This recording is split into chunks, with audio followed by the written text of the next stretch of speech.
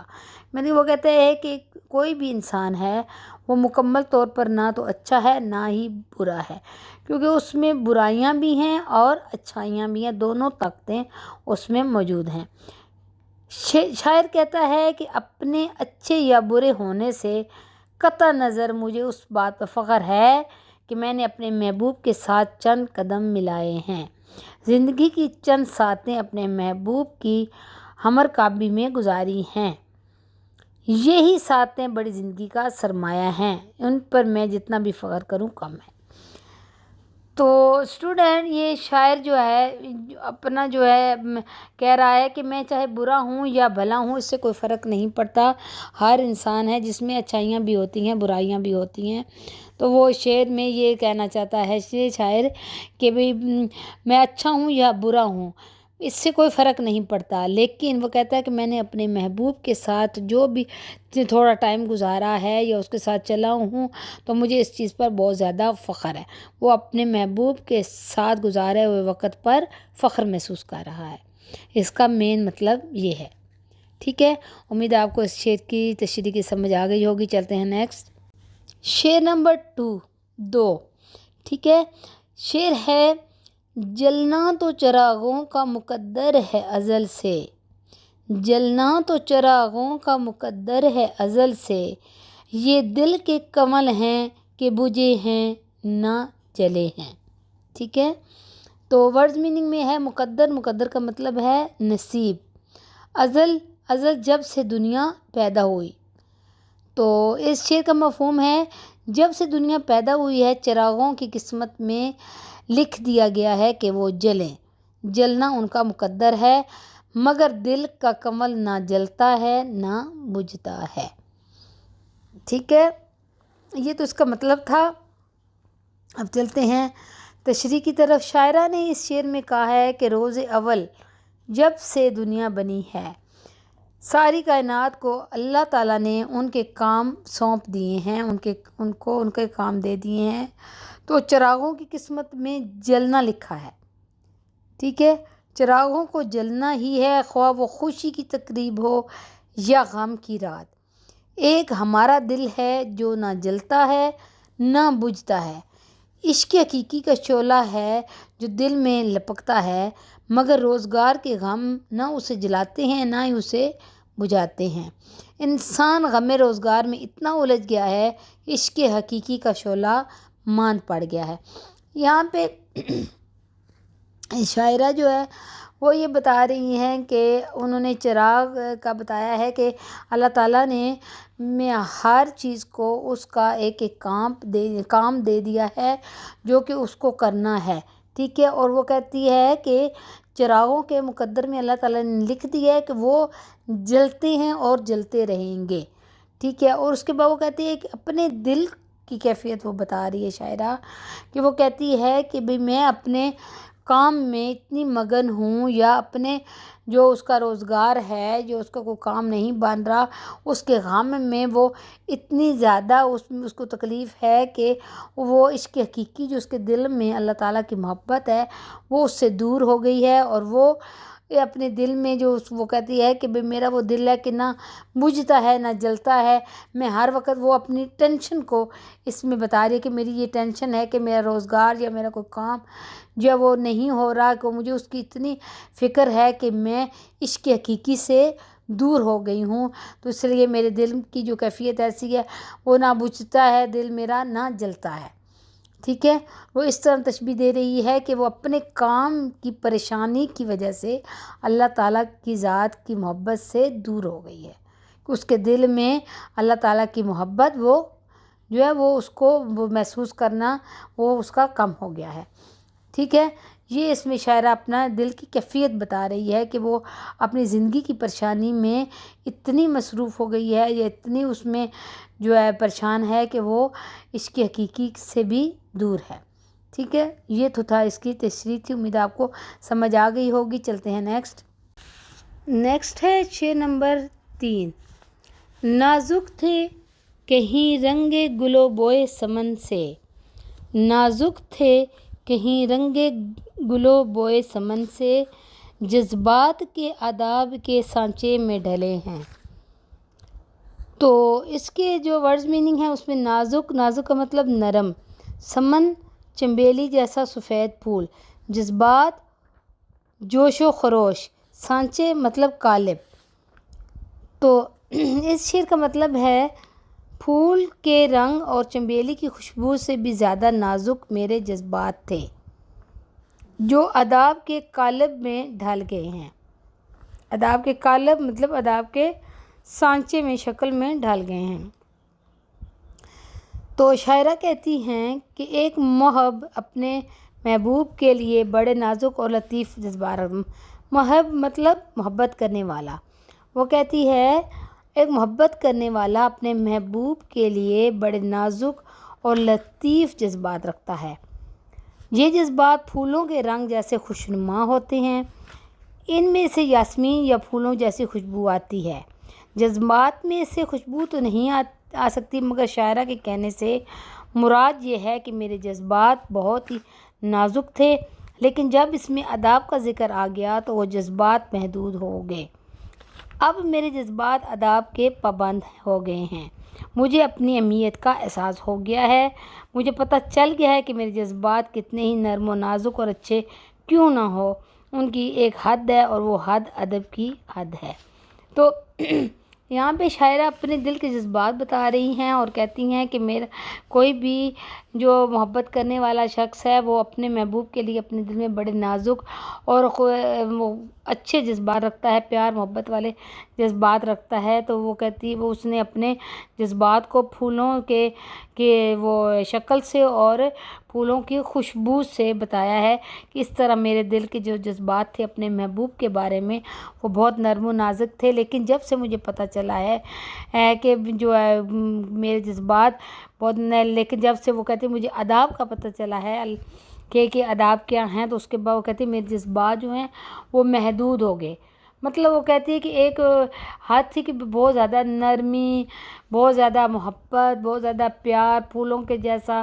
تو وہ کہتی ایسے جذبات تھے، لیکن جب سے مجھے پتہ چلا ہے یا میں نے وہ آداب کے ذکر کا پتہ چلا تو وہ محدود ہو گئے، مطلب وہ کم ہو گئے ہیں، ایک ان کی حد مقرر ہو گئی ہے. تو وہ کہتے ہیں کہ ایک حد ہے تو آداب کی حد ہے، تو اس سے زیادہ بڑھ کے میں آگے نہیں جا سکتی. وہ کہتے ہیں ایک حد ہے جس نے مجھے پابند کر دیا ہے ادب کی حد میں. ٹھیک ہے، امید ہے آپ کو اس شعر کی سمجھ آ گئی ہوگی. چلتے ہیں نیکسٹ ہے شعر نمبر 4. تھے کتنے ستارے کہ سر شام ہی ڈوبے، تھے کتنے ستارے کہ سر شام ہی ڈوبے، ہنگامے سحر کتنے ہی خورشید ڈھلے ہیں. تو ورڈز میننگ ہے سر شام، شام کے وقت، ہنگامے سحر، صبح کے وقت، خورشید مطلب سورج. تو اس شعر کا مطلب جو ہے وہ ہے ستارے شام کے وقت آسمان پر جلوہ افروز ہوتے ہیں، مگر کتنے ہی ستارے ہیں جو سر شام ہی ڈوب گئے. اس طرح کتنے ہی سورج ہیں جو دن نکلنے کے ساتھ ہی ڈھل گئے.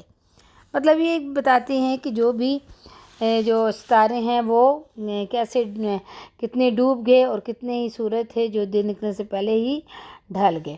تو تشریح کی طرف چلتے ہیں. شاعرہ اس دنیا کی بے ثباتی اور موت کے بارے میں اظہار خیال کر رہی ہیں.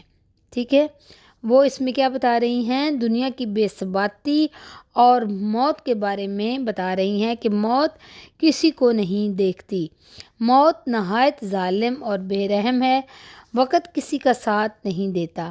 کتنے ستارے ایسے ہیں جنہوں نے اپنی پوری آب و تاب سے چمکنا تھا، اس دنیا کی خوبصورتی سے لطف اٹھانا تھا، مگر اس آب و تاب سے محروم رہ گئے۔ موت کسی کی پرواہ نہیں کرتی۔ سورج جس سے تمام دنیا کو چمکنا تھا، صبح کے وقت ہی ڈھل گیا۔ اس شعر سے شاعرہ مراد لیتی ہیں کہ وقت نے کسی کا ساتھ نہیں دیا۔ بہت سے ایسے بچے جنہوں نے دنیا کی خوبصورت اور رونق سے لطف اندوز ہونا تھا، کم عمری میں ہی اپنے خالق حقیقی سے جا ملے۔ بہت سے نوجوان جن کے ہاتھوں میں اس ملک کی باغ دوڑ تھی، جنہیں اس ملک کی حفاظت کرنا تھی، مگر حسرت ان ہونچوں پر ہے جو بن کھلے مرجھا گئے۔ مطلب یہاں اس فانی دنیا میں جو بھی آیا ہے اسے آخرکار اس دنیا سے کوچ کر جانا ہے۔ وقت کسی کا ساتھ نہیں دیتا، یہ دنیا بے ثبات ہے، یہاں کسی کو دوام حاصل نہیں، مگر افسوس اس بات پر ہے کہ وہ دنیا کی نعمتوں سے لطف نہیں اٹھا سکتے جو جلد ہی اس دنیا سے رخصت ہو جاتے ہیں۔ تو اسٹوڈنٹ یہاں پہ جو شاعرہ ہیں وہ اس شعر میں جو ستارے اور سورج کا ذکر کر رہی ہیں وہ انسانوں سے ہے، بچوں سے ہے یا نوجوانوں سے ہے جو کم عمری میں ہی اپنے خالق حقیقی سے جا ملتے ہیں، مطلب جن کی موت ہو جاتی ہے۔ کچھ بچے ایسے ہوتے ہیں جو بڑے ہونے سے پہلے ہی دنیا سے چلے جاتے ہیں، کچھ نوجوان ایسے ہیں جو جوانی کی عمر میں چلے جاتے ہیں۔ تو وہ کہتی ہیں کہ انہوں نے بہت کچھ دیکھنا تھا اس دنیا میں، بہت کچھ تھا، ملک کی باغ دوڑ سنبھالنی تھی، بہت اس دنیا سے لطف اندوز ہونا تھا، بہت سی ان کی ایسی چیزیں تھیں، حسرتیں ہوں گی جو انہوں نے دیکھنی تھیں، لیکن موت جو ہے وہ کسی کا انتظار نہیں کرتی اور نہ ہی کسی کا لحاظ کرتی ہے۔ وہ کہتے ہیں موت ایسی ظالم اور بے رحم ہے کہ وہ نہیں دیکھتی کہ چھوٹا ہے، بڑا ہے، کم عمر ہے، یا اس کا کوئی کام رہتا ہے یا اس کی کوئی خواہش ہے، لیکن جب وقت مقرر ہو جاتا ہے تو ہر انسان کو اس دنیا سے جانا ہوتا ہے۔ ٹھیک ہے، تو امید ہے آپ کو اس شعر کی بھی سمجھ آ گئی ہوگی۔ چلتے ہیں نیکسٹ ہے شعر نمبر 5 جو جھیل گئے ہنس کے کڑی دھوپ کے تیور، جو جھیل گئے ہنس کے کڑی دھوپ کے تیور، تاروں کی خنک چھاؤں میں وہ لوگ جلے ہیں۔ تیور مطلب ناراضگی یا غصہ، جھیل گئے مطلب برداشت کر گئے۔ تو اس شعر کا مطلب ہے جو لوگ زمانے کی سختیاں برداشت کر گئے ان کے ساتھ یہ ظلم ہوا کہ اپنوں نے انہیں تکلیفیں پہنچائی ہیں۔ ٹھیک ہے، کیا مطلب ہے اس کا؟ کہ جو لوگ زمانے کی سختیاں تو برداشت کر گئے ان کے ساتھ یہ ظلم ہوا کہ اپنوں نے انہیں تکلیفیں جو ہیں وہ پہنچائی ہیں۔ تو اس کی تشریح کی طرف چلتے ہیں۔ شاعرہ اس شعر میں زمانے سے گلہ اور شکوہ کرتی ہیں کہ اس دنیا نے ہمارے ساتھ بہت برا سلوک کیا ہے، بہت سی سختیاں اور مشکلات ہمارے راستے میں آئیں، بہت سی تکالیف کا ہمیں سامنا کرنا پڑا، مگر ہم ان تکالیف کو ہنس کر سہ گئے۔ بہت سے مصائب آئے مگر ہم نے ان کو برداشت کر لیا، مگر وہ سختی اور بے اعتنائی جو اپنوں نے ہمیں دی ہے اسے برداشت کرنے کا حوصلہ نہیں رکھتے۔ انسانی فطرت ہے کہ وہ بڑی سے بڑی تکلیف کو برداشت کرنے کا حوصلہ رکھتا ہے، مگر محبوب کی بے رخی کا بوجھ اس سے نہیں اٹھایا جاتا، اس کی بے وفائی اسے مار ڈالتی ہے۔ ایسا لگتا ہے کہ انسان کڑی دھوپ میں تو سفر کر سکتا ہے مگر خنک چھاؤں میں سفر کرنا اس کی برداشت سے باہر ہے، کیونکہ غیروں کے ستم تو گوارا ہو سکتے ہیں مگر اپنوں کی بے رخی مار ڈالتی ہے۔ ٹھیک ہے، تو اس شعر میں کوئی خاص سمجھانے والی بات نہیں ہے، بہت سمپل ورڈز میں تشریح ہے اس کی کہ شاعرہ جو ہے وہ زمانے کی سختیوں کو کہتی ہیں برداشت کر سکتی ہیں، اس کو ان کا سامنا کر سکتے ہیں، ہر تکلیف کو ہنس کے ٹال سکتے ہیں، اس کا مقابلہ کر سکتے ہیں، لیکن وہ اپنوں سے گلہ کر رہی ہیں کہ جو تکلیف اپنے دیتے ہیں وہ تکلیف برداشت نہیں ہوتی، وہ برداشت کے قابل نہیں ہوتی کہ اس کو برداشت کیا جا سکے۔ زمانے زمانے کی تکلیفیں بندہ جھیل سکتا ہے، اپنوں کی دی ہوئی تکلیف کو یا ان کی بے رخی کو برداشت نہیں کر سکتا۔ ٹھیک ہے، یہ تھا اس شعر کا مطلب اور تشریح۔ چلتے ہیں نیکسٹ ہے شعر نمبر 6۔ ایک شمع بجھائی تو کئی اور جلا لیں، ایک شمع بجھائی تو کئی اور جلا لیں، ہم گردش دوران سے بڑی چال چلے ہیں۔ ٹھیک ہے، تو اس میں ورڈز ہے گردش دوران، مطلب زمانے کی گردش۔ تو اس شعر کا مطلب ہے زمانے نے تو بہت کوشش کی کہ وہ ہمیں اندھیرے میں رکھے، مگر ہم نے بھی زمانے کی گردش سے چال چلی کہ اس نے ایک شمع چھین لی تو ہم نے دوسری جلا لی۔ تو یہ تھا اس شعر کا مطلب۔ چلتے ہیں تشریح کی طرف۔ شاعر لوگوں کا خیال ہے کہ جتنی زیادہ تکلیف اور مصائب یعنی تکلیفیں اور مسئلے ہوتے ہیں وہ سب زمانے کی وجہ سے ہیں۔ ان کے نزدیک سب سے زیادہ ظالم زمانہ ہوتا ہے۔ شاعرہ پر بھی زمانے نے بہت زیادہ ظلم کیا، اسے اندھیرے میں رکھنے کی کوشش کی، اسے پریشانیاں دینے کی کوشش کی، مگر شاعرہ کہتی ہیں ہم بھی ہوشیار واقع ہوئے کہ ہم بھی زمانے کی گردش سے چال چلے، اس لیے ایک شمع بجھائی تو ہم نے ایک اور جلا لی۔ اس سے شاعرہ کی مراد یہ ہے کہ اگر زمانہ ہمیں پریشانیوں اور مصائب کا شکار کرنا چاہتا ہے تو ہم بھی بڑے بیدار مغز ہیں۔ وہ کہتے ہیں ہم بھی دماغ رکھتے ہیں، ہم خوشی کی ہلکی سی رمق پا کر ہر غم کو بھول جاتے ہیں اور پھر سے نئے غم کو سہنے کے لیے تیار ہو جاتے ہیں، اور اگر وہ پھر سے ہمیں کوئی غم دینا چاہتا ہے تو ان پریشانیوں سے بالکل نہیں گھبراتے۔ تو اسٹوڈنٹ اس میں شاعرہ جو ہے وہ زمانے کی تکلیف اور ان کے دیے ہوئے ظلم، ان کے دیے ہوئے غم اور مسئلوں سے پریشان ہیں، اور کہتی ہیں کہ زمانے نے ہم پہ بہت ظلم کیا، ہمیں اندھیرے میں رکھا، انہیں ان کے لیے جو ہے نا وہ زمانے کی پریشانیوں سے وہ بات کرتے ہوئے کہتی ہیں کہ اگر زمانے نے ہمارے ساتھ ایک چال چلی ہے، مطلب ایک ہمیں شمع بجھا دی ہے، مطلب ایک ناکام کر دیا ہے ہمیں، تو ایک اور وہ کہتی ہیں ہم شمع جلا لیتے ہیں۔ دوسری شمع جلانے سے ان کی مراد یہ ہے کہ ہم اپنے دل کو سمجھا لیتے ہیں، مطمئن کر لیتے ہیں کہ اگر کسی نے ہمارے ساتھ ایسا کیا ہے تو ہم دل کو اتنا مضبوط کر لیتے ہیں کہ دوسری دفعہ بھی اگر کوئی ہمیں پریشان کرے تو اس مصیبتوں کو جھیلنے کی ہمیں برداشت پیدا ہو جائے۔ تو وہ کہتی ہیں کہ وہ کہتے ہیں ہمیں کوئی کہیں تھوڑی سی بھی پھر اگر کوئی خوشی ملتی ہے تو ہم پرانے غم بھول کر نئی خوشیوں کی طرف بڑھ جاتے ہیں۔ تو وہ کہتے ہیں اس لیے کہ تاکہ آئندہ اگر کوئی ہمیں غم ملے تو ہمیں اس کو سہنے کے لیے ہم لوگ تیار ہوں، اور اگر وہ پھر سے ہمیں کوئی غم دینا چاہیں تو ان پریشانیوں سے ہم بالکل نہ گھبرائیں۔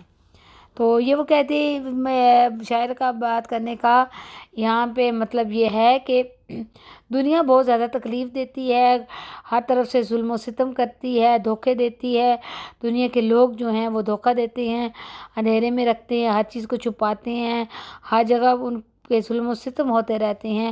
تو شاعرہ کہتی ہے کہ اگر ایک طرف سے میرا دل بجھ گیا ہے تو میں دوسری شمع دل میں جلا لیتی ہوں کہ آگے اس کو بھولنے کی کوشش کروں، تاکہ اگر وہ دوبارہ مجھے کوئی ایسا پریشان کریں تو میں اس کو سہ سکوں، اس کو برداشت کر سکوں اور اس کو اگنور کر سکوں۔ ٹھیک ہے، تو مجھے امید ہے آپ کو اس شعر کی سمجھ آ گئی ہوگی۔ اسٹوڈنٹ میں نے پوری غزل آپ کو پڑھا دی ہے، تو آپ اس کو دھیان سے سن لیں تاکہ آپ کو سمجھنے میں آسانی ہو۔ تو امید کرتی ہوں کہ آپ کو یہ غزل پسند آئی ہوگی اور میرے سمجھانے سے آپ کو امید ہے سمجھ بھی آ گئی ہوگی۔ اگر آپ کو میری ویڈیوز اچھی لگتی ہیں تو میرے چینل کو ضرور سبسکرائب کریں، لائک کریں، کمنٹس کریں، اپنے دوستوں کے ساتھ بھی میری اس کی ویڈیو کو شیئر کریں تاکہ اگر کسی کو مشکل ہو یا سمجھ نہ آ رہی ہو تو وہ بھی اس سے فائدہ اٹھا سکے۔ تو اسٹوڈنٹ اب اجازت دیں، ملیں گے نیکسٹ ویڈیو میں۔ اللہ حافظ۔